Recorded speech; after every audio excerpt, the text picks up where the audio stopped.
செம்மண் பத்தி பார்க்கலாம். இது எப்படி உருவாகுது அப்படின்னா, பழமையான படிகப்பாறைகளான கிரானைட், நைஸ் போன்ற பாறைகள் வந்து சிதைவடைவதால உருவாகுறது தான் இந்த செம்மண் அப்படிங்கிறது. இதோட வேதியியல் பண்புகள் வந்து இரும்பு மற்றும் மக்னீசியம் வந்து அதிகமா இதுல காணப்படுது. செம்மண்ல இரும்பும், மக்னீசியமும் அதிகமா காணப்படுது. நைட்ரஜன், இலைமக்குகள், பாஸ்பேரிக் அமிலம் மற்றும் சுண்ணாம்பு சத்துக்கள் வந்து குறைவாக காணப்படுது.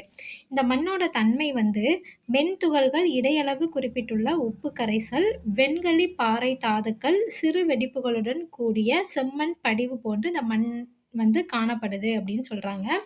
அடுத்ததா இந்த மண் வந்து எங்கெங்கெல்லாம் பரவி காணப்படுது அப்படின்னா, தக்காண பீடபூமியோட கிழக்கு பகுதி, தென் மாநிலங்களான கேரளா, தமிழ்நாடு, கர்நாடகா மற்றும் சோட்டா நாகபுரி பீடபூமி, ஜார்க்கண்ட் போன்ற பகுதிகள்ல பரவி காணப்படுது.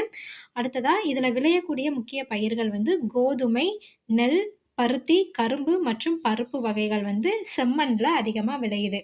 நன்றி.